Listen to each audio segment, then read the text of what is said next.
Okay, were you able to get into, yeah, into Eagle? Fine? Okay. Yeah. All right. Well, tonight is very short and sweet, and maybe it'd be really short and sweet when just you show up. So anyway, 234. Now, what kind of web experience? You said HTML, right? PHP with your current job? Yeah, I do HTML, PHP, jQuery, Okay. JavaScript, mostly jQuery.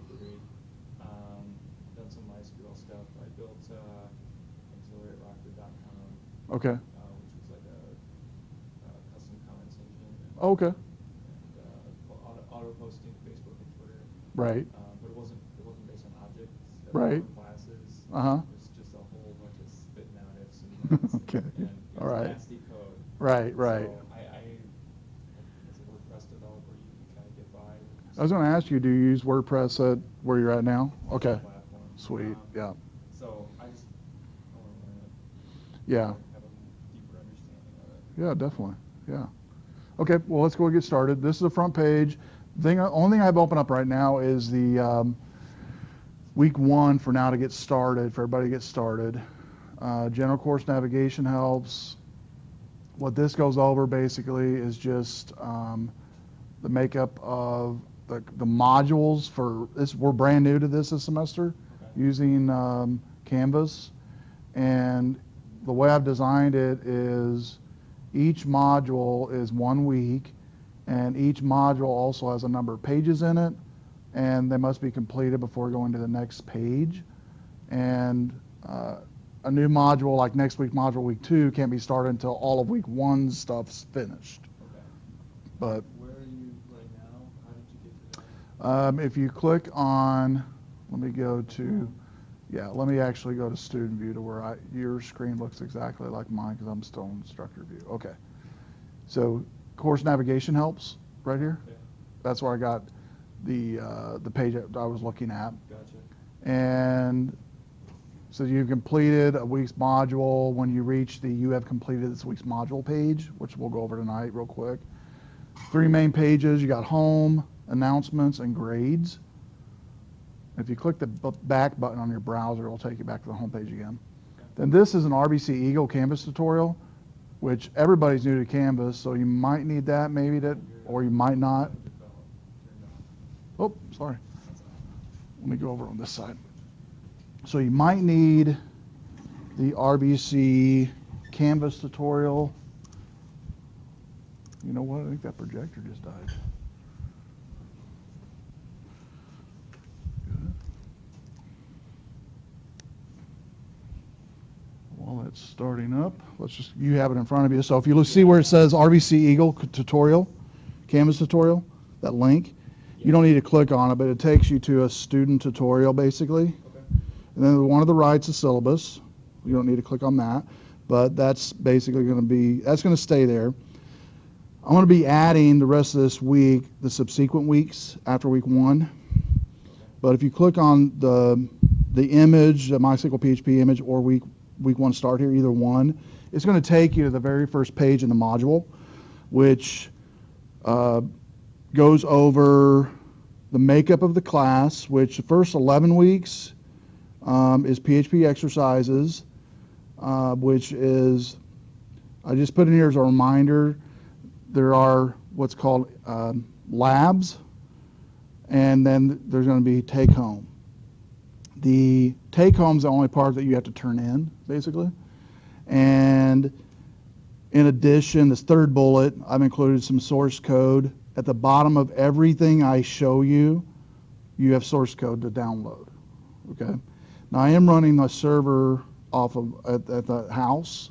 I have a PHP server I run off the house, and so everything it's not here at the school just so I can have control over it. But all the source code links are from a web server I have running on XAMPP at my house, basically. This is my 8th year teaching PHP, and I think last semester we had like 10 students. This semester, yeah, you see it. So it kind of fall semester for some reason is very low. Spring semester is higher. I don't know why, but anyway. Well, you know what I had thought of actually, and I use this a lot coding anyway, is having a half and half. I'd like to have maybe in subsequent courses, like maybe starting next semester, half WordPress, half PHP. Oh, yeah. I think that would actually be really good because I teach WordPress, but I think, and you can teach WordPress as a whole semester, but I think it'd be a really good because you can develop PHP, as you know, modules for WordPress, and so I'm thinking about in the future maybe starting next year doing that. So because a lot of shops use WordPress anymore, yeah. so Yeah. I mean that's all I ever recommend. But anyway, you can learn from this class how to develop your modules for your for WordPress on top of what you already know. Um, weeks 12 through 15, you'll be developing your own personal website, or in your case, it might be like a company module maybe for your website, possibly, whatever you want to do. It doesn't have to be that. I'm just throwing out some examples what students have done before. So it could be, a database-driven form site or database-driven charts or images or whatever. The requirements for that site is going to be a SQL database with 12 or more tables with data, user interaction with data, image site, form validation, message board, user personalization, e-commerce module. Now, if it is a company module and it's not like a complete site, these are flexible in the requirements. So like you might not use e-commerce maybe, or you might not use user personalization or something. But that's just some of the things I've thrown out that students have used over the years. I suggest adding to your personal or company site components you want in weeks 1 through 11. So as you're going along, even though 12 through 15, you're literally, or 12 through 14, weeks 12 through 14, you actually have those weeks to work exclusively on your site. You can be adding to your site as the weeks go on, basically. And then weeks 12 and 14, you'll use it to clean up your final site and get ready for final presentation on week 15. And if you click next there at the bottom, that's how you advance here on this site. The course website, if you click on that, it should bring you to the site I have at the house that I use, and it's got some prior students' examples of what they've done from last semester. And on the left, where it says from prior semesters, those are like a semester or 2 or 3 semesters back. And then everything on top right is everything we're going to be doing in here, from homework, practice labs, PHP resources. And I keep this site updated even after the class is over. That way, if you want to come back, I try to keep adding stuff to each semester and changing and whatever. And so more likely your site or your module you do will be an example for next semester and so on and so forth. So, all right. And so this page basically on getting started, that's what it is. If you have a PC, it's Notepad++, I recommend. Mac, Text Wrangler. I try for students to stay away from Dreamweaver or anything like that. And so, Sublime. yes, Sublime works. Yep, that'll work. If you're using that already, you don't need this, so that will work fine.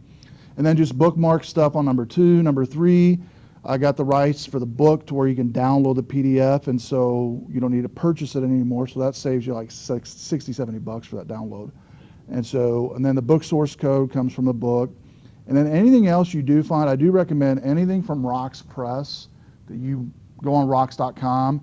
If you find any textbook or reference on PHP, I definitely highly recommend it, or even WordPress. They're books written by developers, and they're not really college textbooks, but they're just really excellent reference books. And that's what I've always used to teach PHP with, because they've gotten better. They actually have, I think, at the end of every chapter, they have like questions, but they're not like canned textbooks. They're just, you want to know how to do something, you go to that chapter, they show you how to do it. And so that's how they've written all their text. So I recommend anything by Rocks, but that's the one we're going to use is PHP 5, Apache, and MySQL. As far as developing platform, I think you're good on that. So I I do use XAMPP in all my examples. That's not to say I have had students use MAMP in here that were fine with my XAMPP examples because it's not that different. So I put it on. you went and put it on, okay, well, you're good then. And so if you've not done that install, go ahead, but more likely you have. Underneath the setup PHP MySQL, number 2, where it says download and uncompress the below zip, what that's talking about is that actually is a template for the class. What I mean by that is if you go to the Web290 class, I don't know if that's still open on your browser, but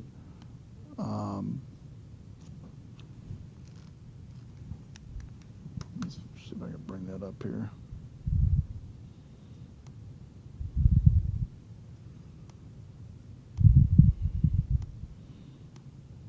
Okay. If you go to the top of that, see where it says course website, web290.us.2020? Yeah.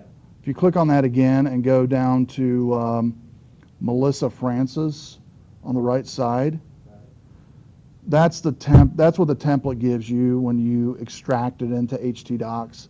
It gives you that template to work with, to start with, but you don't have to use it.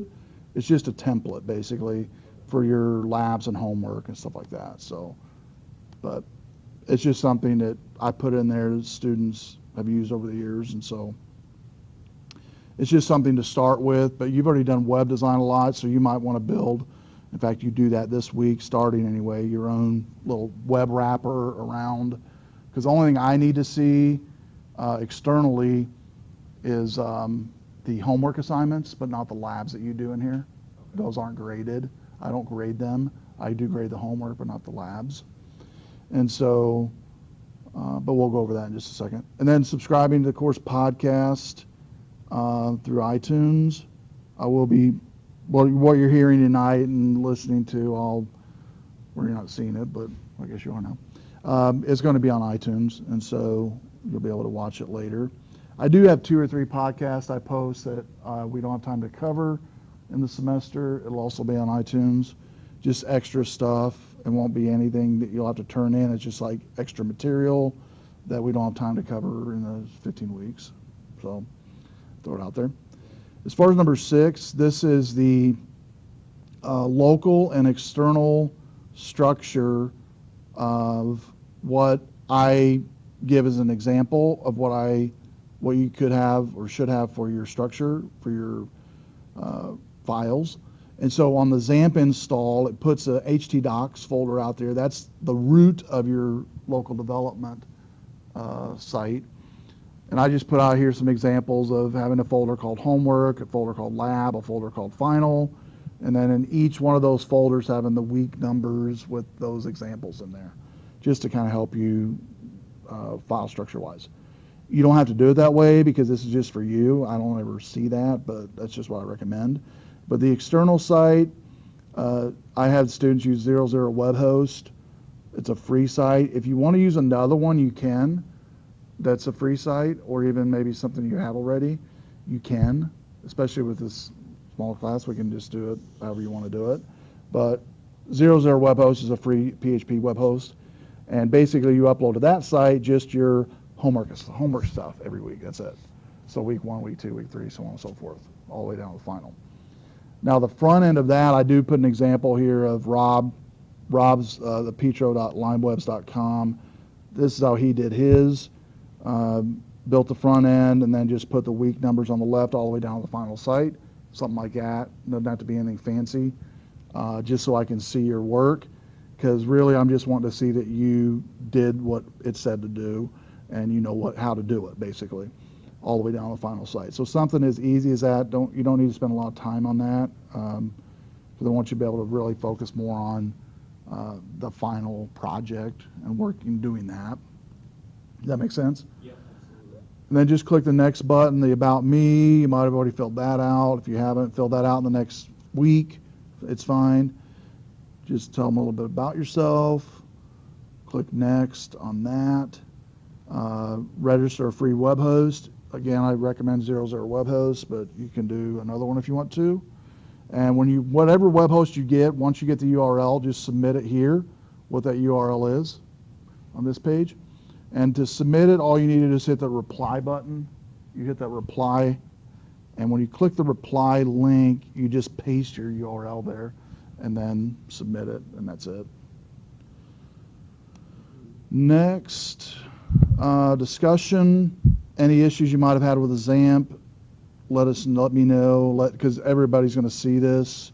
I do have 2 web students taking this as well, and I'm supposed to have 3 others in here, 4 others in here. So, but everybody's going to see each other's answers here. So, if somebody posts something that, and you've done this for a little bit, you might be able to help them maybe, especially maybe if they're using, even though I think you're more versed in MAMP, XAMPP's basically the same as far as installation goes, so I don't think any issues.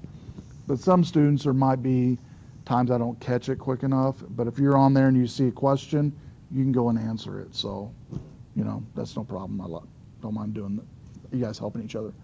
And then the module end is the last one, which tells you you've completed it. And once you've completed, if you try to keep going next as a student, I think I've got it signed now to where, yeah, it goes right to the next one. I will have it locked down, but it looks like right now I have it totally open for you guys, where you can keep going.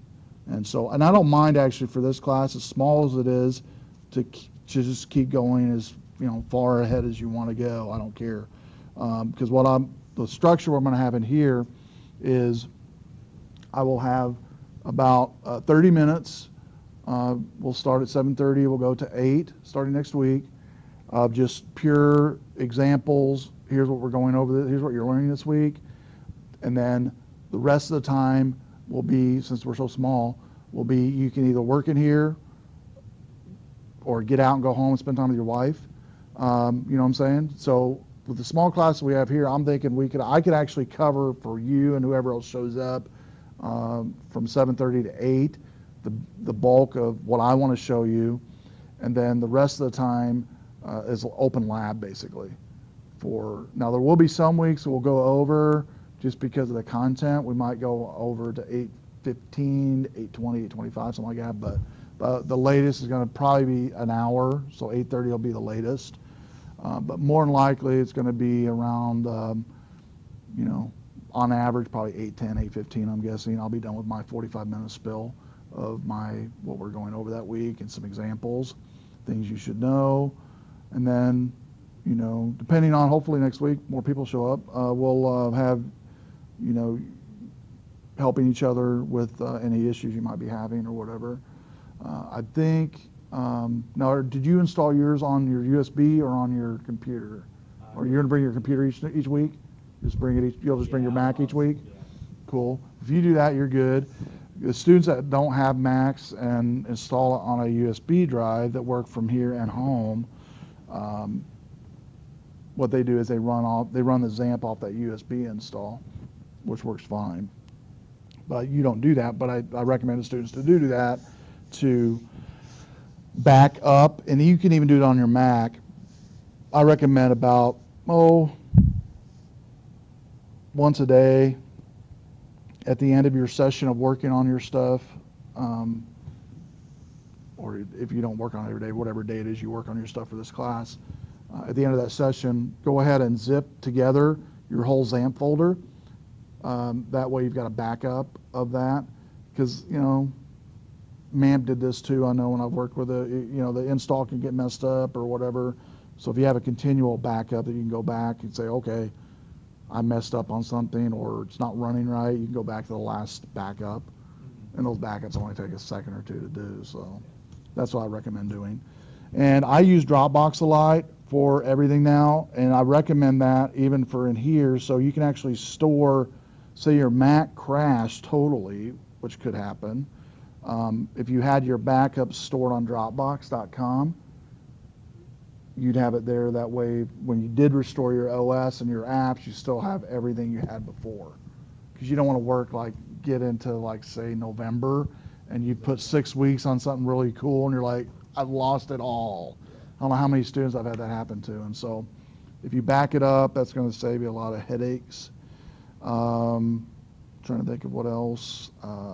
That's about it as far as my intro to the class. Now, what I do want to do is kind of go over, I know you've had some background in web development, so I don't have to go over everything, but I do want to go over in the week 1 start here. I think it's on the second page. The only one I want to go over is, I think it's a second link I go over here, this PHP Basics.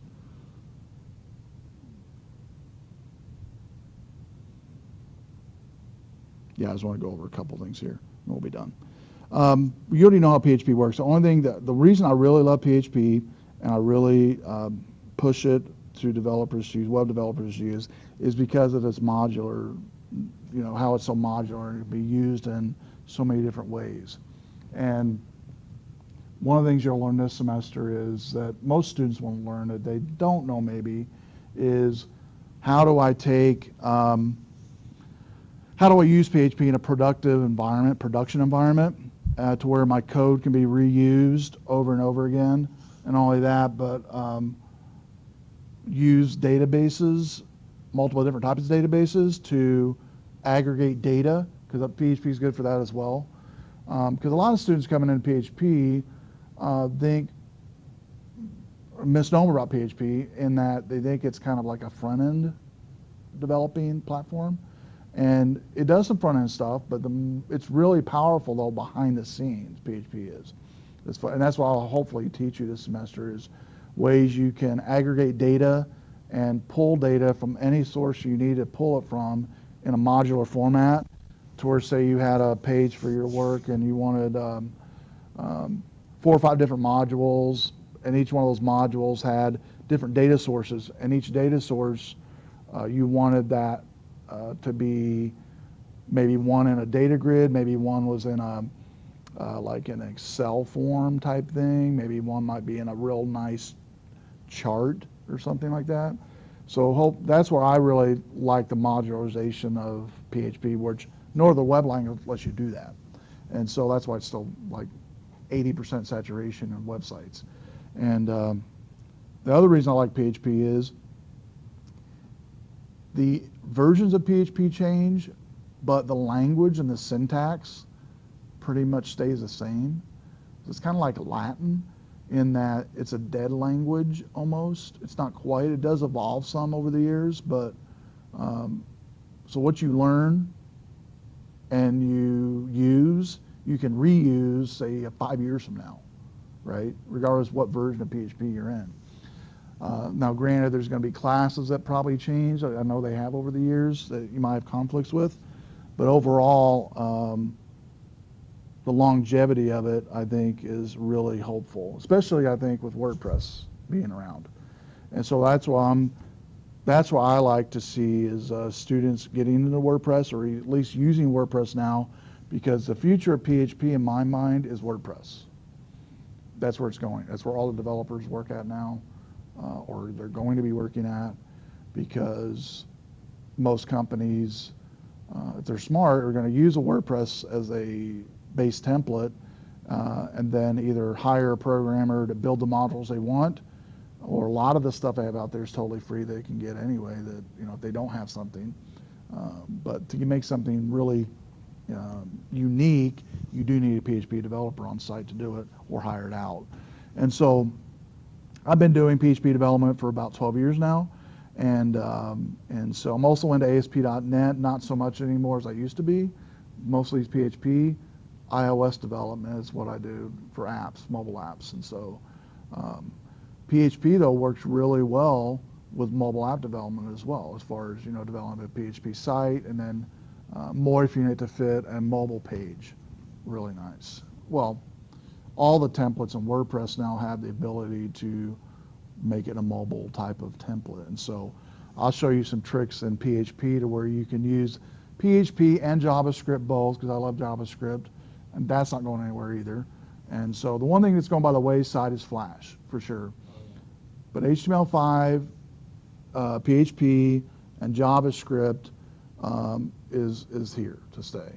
And You'll see Java every once in a while kind of go up and down, Java applets, but I think the one thing that's I've seen happening over the last year that's you're going to see grow even more is probably the HTML5 platform with video animation and jQuery and HTML5 is just going to go like crazy. And you will learn. I do have some jQuery stuff. I don't have assignments for it per se this semester, but I love jQuery so much, and also HTML5. I do 2 separate podcasts. I update them each semester to as just lessons on using jQuery and HTML5, which I think is really powerful to use. And so that's the intro to PHP. And you are my one student tonight. So hopefully I have more next week. And so the structure for the class will be, again, from 7:30, max probably average about 8:15. And granted, the more, if we get more people in here next week, hopefully we will have more interaction to where you can ask questions. So do you have any questions about anything that you can think of I think the first week on week 1? the only thing that I was wondering about